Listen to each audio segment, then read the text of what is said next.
Farewell to purchasing inferior products from competing companies, declared the president's wife, single-handedly terminating a crucial contract. As a key client, her decision left me anxious, yet amidst the concern, inspiration struck. Understood. We will cease all deliveries to your company, I confidently asserted, sealing the deal with my signature on the contract she presented. Later, the president's wife returned to our premises, her countenance drained of color, a blend of shock and dismay evident.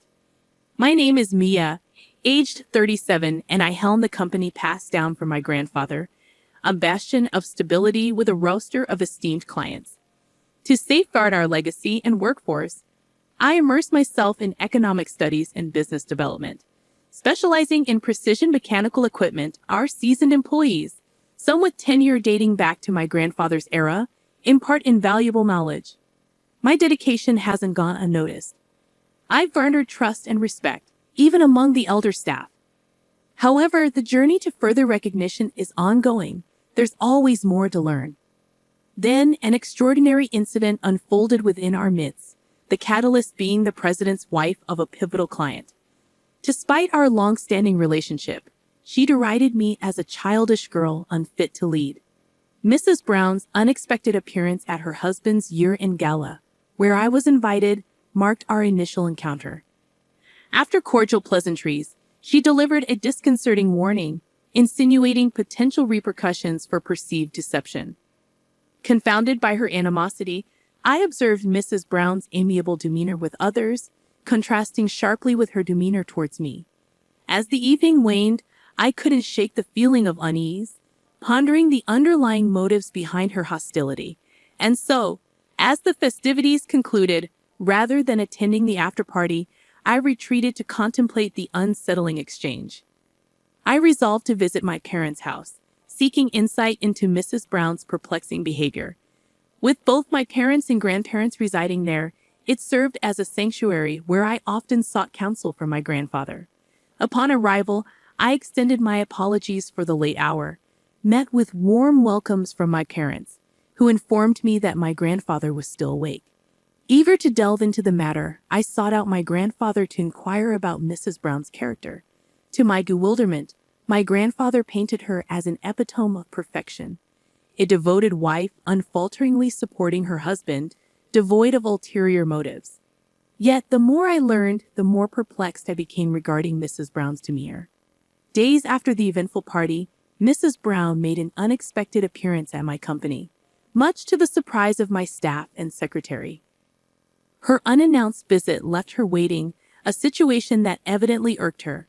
Venting her frustration, she chastised my secretary, attributing the company's alleged incompetence to my leadership, a sentiment I found unjustified, given the circumstances. Regrettably absent during Mrs. Brown's visit, I swiftly arranged a meeting to address her grievances.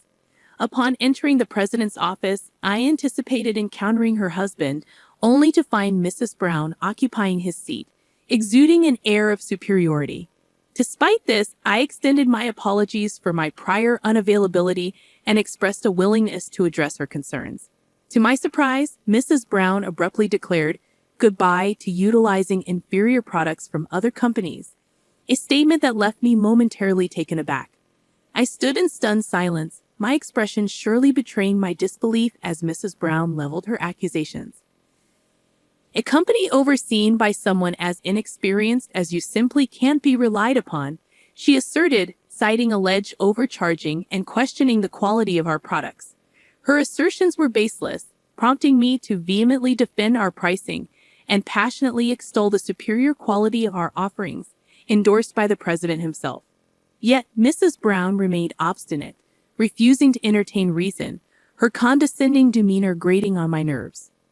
When pressed about the president's awareness, she revealed her interim role as acting president, granted due to her spouse's sudden departure abroad to address production issues. It dawned on me why the president had been absent from the recent gathering. With finality, Mrs. Brown decreed our impending contract termination, insisting on a prompt meeting the following day to finalize the details. Feeling unceremoniously dismissed, I departed her office, a sense of urgency settling over me. The realization struck hard. Losing Mrs. Brown's company as a client posed a significant threat to our financial stability. Without their patronage, meeting payroll could become precarious. A palpable sense of crisis engulfed me as I contemplated the impending challenge of securing our company's future. Frantically, I racked my brain for strategies to salvage the imperial contract.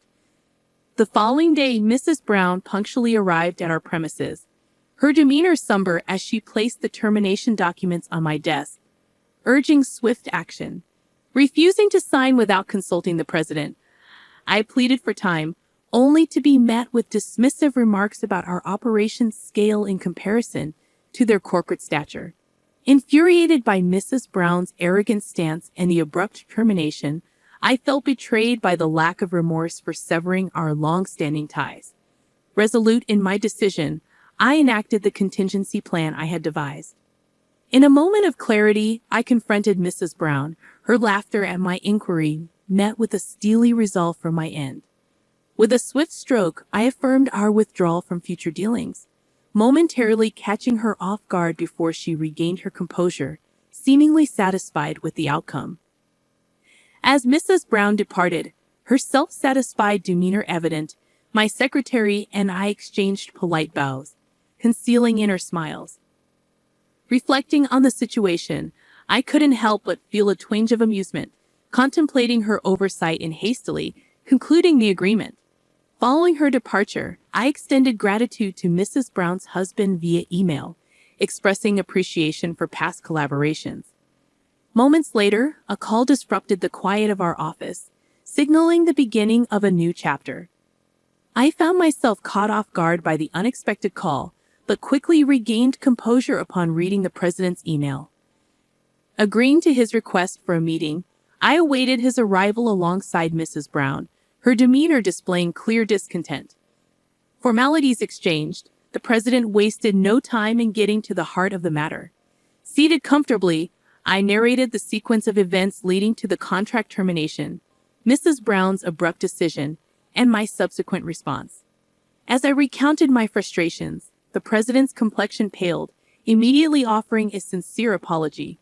Mrs. Brown, visibly surprised by his reaction, attempted to intervene with a sharp rebuke, but the president's resolve remained firm. Against Mrs. Brown's objections, the president insisted on extending an apology, acknowledging the gravity of the situation. With a mixture of reluctance and disbelief, she reluctantly complied, her displeasure palpable. Turning to me, the president earnestly implored for reconsideration, highlighting the significant impact the termination would have on their company. Despite Mrs. Brown's silent disapproval, he continued to express remorse, underscoring their reliance on our partnership. As tensions simmered, it became evident that despite any potential repercussions, our company's significance to theirs couldn't be ignored. With a nod of understanding, I acknowledged the president's plea, signaling a potential pathway to reconciliation. I've already secured contracts with overseas companies to replace it. What's the problem with that? Mrs. Brown maintained her assertive stance. I couldn't help but sigh in exasperation at her demeanor. Witnessing my reaction, the president was visibly shocked, unleashing a furious reprimand upon Mrs. Brown. "You don't understand anything. How could you do this without consideration? We've had a faithful relationship with this company for 40 years. Do you understand the significance of that?" His words fell on deaf ears as Mrs. Brown laughed them off, asserting her disregard for old relationships. "So what? I don't care about old relationships. Cutting ties with this company will reduce costs, allowing us to lower the prices of our own products. It's all beneficial," she retorted, unyielding in her stance. The president's anger only intensified, regretting his decision to let her act as president. In a moment of triumph, Mrs. Brown's phone interrupted the confrontation. Brushing off the call with irritation, her demeanor shifted to panic and confusion. Sensing something amiss, I waited until she ended the call before inquiring about the issue. Seemingly overwhelmed, Mrs. Brown began to mutter about delayed and inferior goods from the overseas company. I couldn't help but mockingly laugh at her distress, explaining that such setbacks were to be expected. Our precision mechanical equipment boasted unique craftsmanship and technology, qualities that couldn't be replicated elsewhere. Confounded, Mrs. Brown demanded clarification. Firmly, I elaborated on the significance of our company's cultivated technology and craftsmanship, emphasizing that our products incorporated techniques unavailable elsewhere. It was a moment of realization for Mrs. Brown, as she finally grasped the true value of our offerings. Confidently, I made my stance clear, prompting a shift in Mrs. Brown's demeanor from aggression to frustration and defeat. Maintaining my composure, I faced her with a triumphant expression, observing as she retreated into sullen silence, her demeanor akin to that of a sulking child. Curious about the motivations behind her actions, I pressed Mrs. Brown for an explanation.